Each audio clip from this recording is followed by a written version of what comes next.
Mates, how are we doing? Good afternoon. Here's a part 3 video, still over at the Ponce de Leon Park. However, there's like a little portion where you can actually go along the boardwalk and actually walk through some mangrove swamps. Fascinating enough. So the first piece of wildlife that is found here is actually something called a needlefish. Now, they're usually identified by having their long body, and apparently they're a very agile fish and a jumper too. Me personally, I think since I've been living down here, I think I've only seen maybe a couple, and that's about it. They tend to be a bit more what you call reclusive, as it were. But yeah, essentially we're still right next to the Charlotte Harbor, and just to think, all of this part of Florida once looked like this, even prior to the village of Punta Gorda existing. But yeah, just walking along here, it really, just gives you a decent idea of what forms of wildlife, or as I like to say it, even our fellow homies that reside out here. Because that's the thing that I feel is highly misunderstood, is a lot of people who live out here, they don't like a bunch of wildlife around their home or their house. But I think what a lot of people tend to forget is they're the ones who moved in. The wildlife is already here. So you basically, for a lot of us, we basically moved into their home. So really, you just have to really accept that sometimes you gotta share that same space. I mean, I hate to say it, but really no sugarcoating. Me personally, I think humans are the worst invasive species on this planet.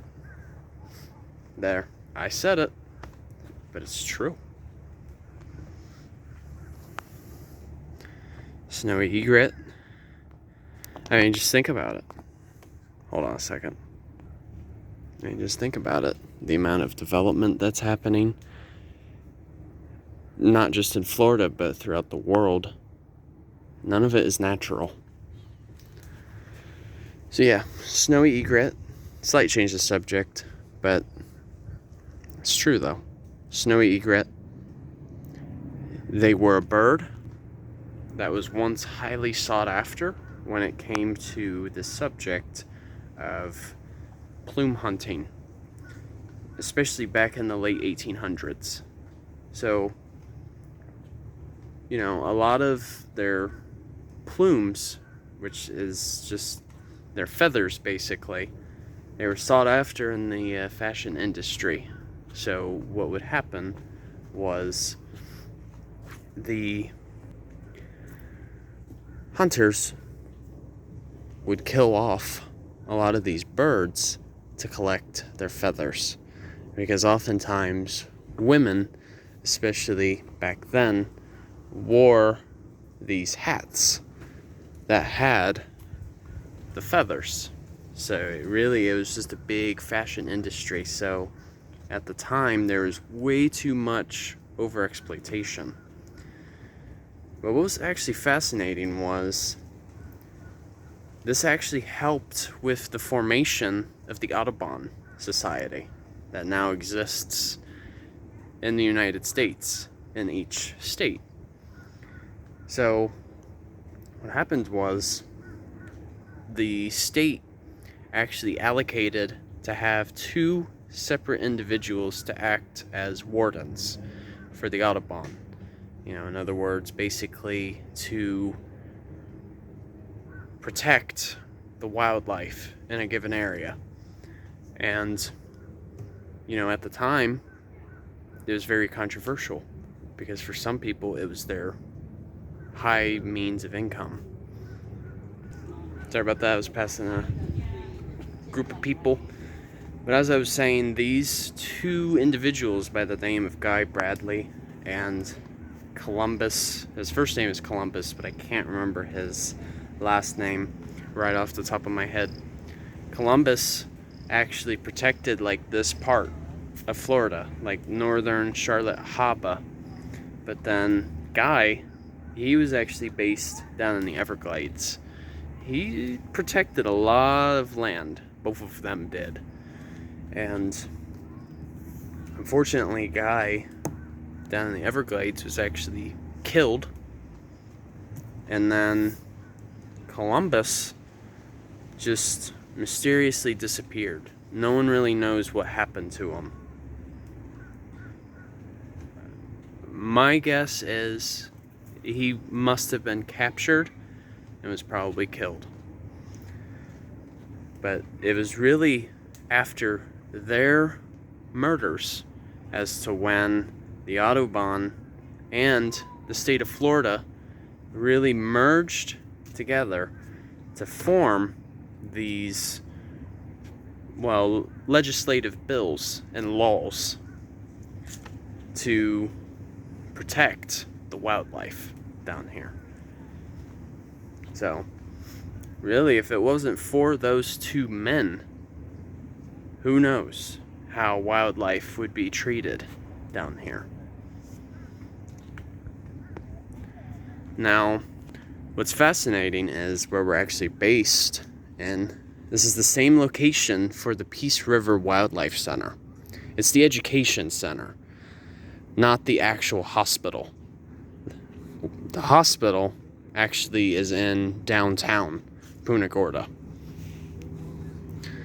But the education center is just a means of providing education, of course, to understand more of our native wildlife, especially in the form of birds, mammals, and even reptiles, too. Hold on just a second. Yeah. As I was saying, it's specifically for that purpose, and it's not the same thing as a zoo, though. Me personally, I don't really like zoos in terms of how they're sometimes treated, because a lot of the wildlife specimens were forcefully taken away. Whereas, like, the Peace River Wildlife Center, on the other hand, is more like a sanctuary and rehabilitation center. So, like, the particular animals that are at the education center, they can't go back into the wild due to, you know, high inflicting wounds that they can't fully recover from. So essentially they have to stay at the visitor center as their new home. But oftentimes the Peace River Wildlife organization, they will rehabilitate the wildlife and will eventually return them back into the wild. Hence the rehabilitation aspect. Unlike a zoo, on the other hand, they don't return them into the wild.